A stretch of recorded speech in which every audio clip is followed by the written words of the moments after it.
네, 여러분 반갑습니다. 앞으로 여러분들과 산업위생관리 기사, 산업기사를 같이 공부하게 될 이철한이라고 합니다. 아마 이제 우리 산업위생관리 자격증을 취득하기 위해서 이제 우리가 첫 시간으로 이제 지금 만나게 되는 건데요. 전반적인 OT 겸 해가지고 우리가 이제 자격증이 어떻게 이루어지고, 그다음에 어떤 과목들이 있고, 그런 것들 여러분들 다 알고 계시는 거지만 그래도 혹시나 해서 한번 짚고 넘어가는 시간을 먼저 갖고.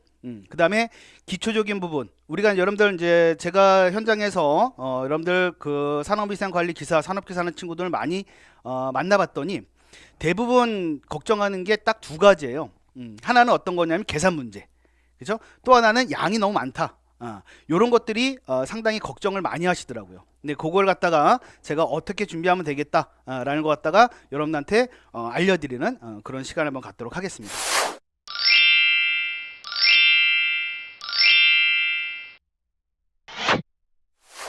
먼저 우리 산업위생관리기사 산업기사는 우리 여러분 자격증을 취득하기 위해서는 두 가지 형태의 시험에 여러분들이 응시를 하셔야 되세요. 둘 다 합격을 하셔야 되는 거죠.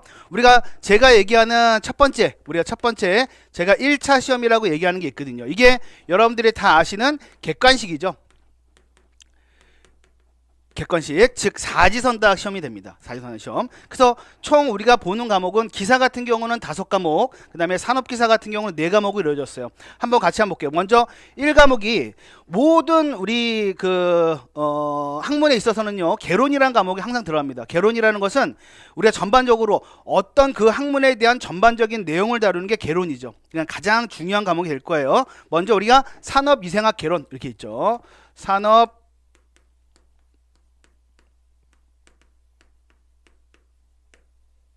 산업위생이라는 과목, 산업위생학 개론, 요 과목이 1과목으로 되어 있습니다. 1과목으로. 그 다음에 두 번째 과목은 먼저 이제 작업위생 측정 및 평가가 되는 건데, 작업위생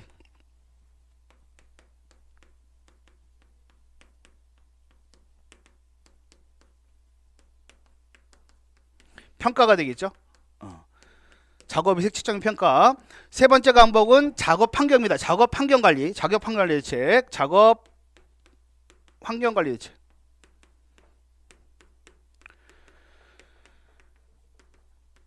네, 요 과목이 있고요. 네 번째 과목은 물리적 유해인자.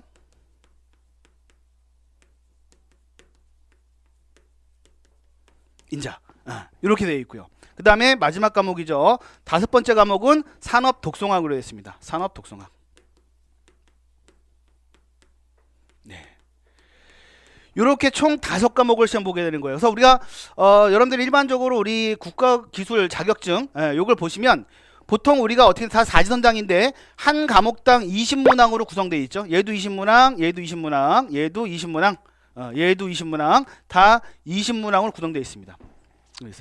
근데 요거는 지금 어떤 걸 말하는 거야? 기사를 말하는 거고요. 기사를 말하는 거고, 산업기사 보시는 분들은 우리가 산업위생학 개론은 같은데 얘가 지금 어떻게 되는 거냐면 작업환경, 그쵸? 작업환경 측정 및 평가가 되는 거예요. 작업환경 측정 및 평가. 그 다음 평가 이렇게 되어 있고요. 그쵸? 그 다음에 이 작업환경 관리 대책 요 과목이 우리가 쉽게 말하면 어떻게 바뀌는 거냐면 작업환경 관리, 그쵸? 이게 작업환경 관리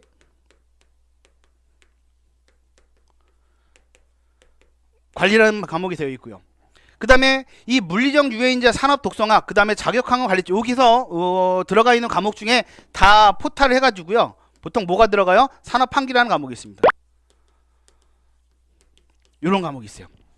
네, 이게 포탈이 됐고, 그래서 지금 여기 제가 5과목을 쓴 것 같은 경우는 기사를 말하는 거고, 산업기사 보시면 산업이상 개론 같고, 두 번째 과목이 작업환경 측정평가, 그 다음에 작업환경 관리, 그 다음에 산업환기 이렇게 되어 있다는 얘기죠. 그렇죠? 이렇게 먼저 다 구성이 되어 있고, 각각의 마찬가지로 산업기사는 지금 우리 기사 같은 경우는 몇 문항 보는 거예요? 전체 100문항을 보는 거고, 산업기사 같은 경우는 첫 번째 과목, 두 번째, 세 번째, 네 과목에서 80과목을 80문제를 시험 보게 되는 거예요. 그래서 여기에서 몇 점을 맞아야 되는 거죠? 그렇죠? 우리 그 국가기술 자격증에서는요, 일반적으로 60점 이상이 평균 60점이 넘어야지 우리가 합격이 되는 거죠. 맞죠? 예, 그렇게 되어 있습니다. 근데 우리 여러분들이 우리 그 초등학교 다닐 때서부터 해가지고 여태까지 여러분들이 사지선당이라는 과목을 너무나 많이 접했던 과목이잖아요. 근데 요거 같은 경우는 여러분들 어때요? 지금 요거 같은 경우는 여러분 국가기술 자격증이에요. 여러분들 국가기술 자격증은요, 쉽게 말하면 먼저 첫 시간부터 이런 말씀을 드리기 좀 애매할 수가 있지만 요 사지선당이다 보니까 여러분들 어떻게 보셔야 돼요?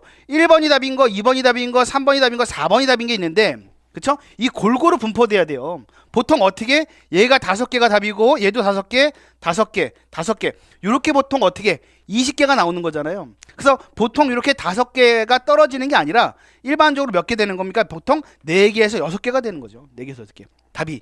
그러니까 여러분들이 아마 그 시험을 보실 때 항상 여러분들이 우리가 나중에 이제 우리는 여러분들 합격 하기 위해서 60점을 넘어야 되는 거니까 여러분들이 요 수업을 충실히 들어보시고 여러분들 조금만 준비하시면 대부분 합격이 되는데 조금 미진하신 분들도 합격할 수 있는 게 요 자격증이거든요. 왜 그러냐면 여러분들이 그냥 수업만 여러분들 충실히 들으셔도요, 보통 몰라도 따로 공부 안 하셔도 한 50%는 맞아요. 즉 20문항 중에서 10문항 정도는 여러분들 맞을 수 있다는 얘기죠. 그쵸? 근데 요걸 여러분들 딱 1번서부터 20번까지 해서 10문항 정도를 여러분들 착 체크를 했는데 어때요? 그 다음에는 나머지가 한 번으로 밀어야 되는 거잖아요. 그쵸? 한 번을 밀어야지 여러분들이 몇 개 더 맞죠. 그쵸? 여러분들 여태까지 시험을 보셨던 결과 어때요? 여러분들 찍는 것마다 다 틀리시잖아. 예, 그쵸? 이것도 마찬가지입니다. 그렇게 하지 마시고 이제는 한 번으로 밀은, 모르는 거는 한 번으로 밀은 대책을 세우시면 아마 무난하게 여러분들 합격이 되시겠죠. 크게 어려움이 없을 것 같아요. 그렇게 생각을 하시면 될 것 같고, 그 다음에 요렇게 1차 합격을 하시면 요거 전에 저희가 어떤 거, 요 과락이라는 제도도 한번 볼게요. 우리 항상 자격증 시험에는요 과락이라는 제도가 있어요. 과락 제도. 이 과락은 몇 점이에요? 40점입니다. 40점. 즉 무슨 말이냐면 다 100점을 맞았는데 한 과목에서 40점 이하가 돼요. 즉 35점이 나왔어. 즉 40점이 되려면 이 20문항 중에서 몇 문제 맞아야 되는 거예요? 8문제까지 맞으면 과락을 면하는 거예요. 예. 그래서 나머지 다 100점 맞았어요. 근데 얘를 갖다가 35점 맞았어요. 그럼 평균이 어떻게 60점이 넘어가는데도 우리가 과락으로 우리가 떨어지게 되는 겁니다. 그죠? 그런 과락 제도를 뒀습니다. 요 과락 제도를 두는 이유는 뭐냐면 골고루 다 잘하시오라는 얘기죠. 골고루 다 잘하시오. 그렇죠? 예, 그렇게 보시면 돼요. 그렇게 보시면 됩니다. 그 다음에 이제 우리가 요 시험을 보시고 여러분들 합격하시면 보통 2차 시험을 보게 되는데 2차 시험은 우리가 뭐래요? 주관식이라고 해요. 주관식. 또는 우리가 필답형이라고 그러죠. 주관식이라고도 그러고 필답형이라고도 그러고, 얘는 우리가 1차에서 배웠던 내용을 다 어떻게 여러분들이 2차 주관식으로 보는 겁니다. 보통 우리가 문항수가 20문항이 전후가 납니다. 20문항 전후. 20문항. 보통 한 18문제에서 22문제 정도 사이, 그 정도 나옵니다. 그래서 이것도 100점으로 환산하기 때문에 각 문제당 5점이냐? 그건 아니고요. 그건 아니고 보통 4점에서 8점. 그러니까 난이도가 좀 쉬운 과목, 난이도가 좀 쉬운 문제 같은 경우는 우리가 배점을 좀 작게 주고, 난이도가 좀 높은 문제 같은 경우는 배점을 좀 높게 줘갖고 우리가 100점으로 환산이 됩니다. 그래서 여기에서 이제 문제가 되게 되는 건데, 먼저 여기서 문제가 안 되려면요, 우리가 1차 필기를 제대로 여러분들 공부를 하셔야 되세요. 1차 필기를 제대로 공부하신 분들은 2차에서 무난하게 넘어가는데, 아까 말씀드렸듯이 이렇게 여러분들 잘 운이 좋아서 선택을 잘해서 여러분들이 합격하시는 분들 계시죠? 그럼 2차에서 좀 문제가 됩니다. 문제가 돼요. 그래서 지금 여러분들이 이제 1차 필기를 갖다가 저와 같이 수업을 쭉 충실히 한번 나가시면 아마 2차 실기까지도 아마 무난하게 여러분들 아마 패스가 되실 것 같기도 합니다. 그렇게 보시면 될 것 같아요. 그 다음에 이제 시간도 한번 말씀드릴까요? 우리 시험 보는 시간도 한번 보시면, 우리가 자격증 같은 경우는 여러분 어떻게 구성되냐면요, 객관식은요 한 문제당 1분, 한 문제당 1분이 되어 있고요. 그래서 우리가 개론할 때 어떻게 20문항이니까 20분이 되는 거죠. 그 다음에 여러분들이 검산하고 답안지 마킹하라고 10분을 더 줍니다. 그래서 우리가 정해진 시간은 한 과목에 20문항인데 몇 분을 본다고요? 30분 본다고요. 30분 해갖고 우리 기사 같은 경우는 5과목이니까 2시간 30분 동안 시험 보시는 거고요. 중간에 쉬는 시간 없습니다. 한번 시험지에 100문제를 딱 주어지고 그 다음에 여러분들이 100문제를 다 시험 보시는 거예요. 그래서 다 해결하시면 나가실 수가 있는 거죠. 중간에 쉬는 시간 같은 거 없고요. 그 다음에 산업기사 같은 경우는 4과목이기 때문에 산업이상 개론 마찬가지 4과목이기 때문에 2시간 동안 시험 보십니다. 2시간 동안 시험 보시는 거고 여러분들 중간에 이것도 마찬가지로 쉬는 시간 없습니다. 곧바로 여러분들 답안지 제출함과 동시에 나가시는 거예요. 예. 근데 일반적으로 여러분들이 뭐 이게 너무 시간 촉박한 거 아니냐라고 생각하시지만 대부분이 아마 기사 하시는 분들은 한 2시간 정도면 다 끝나고 산업기사 하시는 분들은 1시간 반 정도면 다 끝나요. 예, 그러니까 이게 만약에 시간이 좀 부족하신 분들은 좀 이게 학습량이 부족하지 않았을까라는 생각이죠. 그렇게 아마 여러분들이 생각하시면 됩니다. 그래서 필기시험과 그 다음에 실기시험으로 이루어졌는데 중요한 건 어떤 거다? 필기시험이다. 요거만 제대로 해놓으시면 실기는 여러분들 무난하게 갈 수가 있다 라고 생각하시면 되는 거죠. 작업형은 산업위생에서는 없습니다. 아시겠죠? 네. 그 다음에 또 두 번째 하나 또 말씀드릴 거는 어떤 거냐면 여러분들이 계속 어려워하시는 어떤 겁니까? 우리가 여러분들 계산 문제, 그렇죠? 요 계산 문제가 여러분들이 어렵다라고 계속 말씀들을 많이 하세요.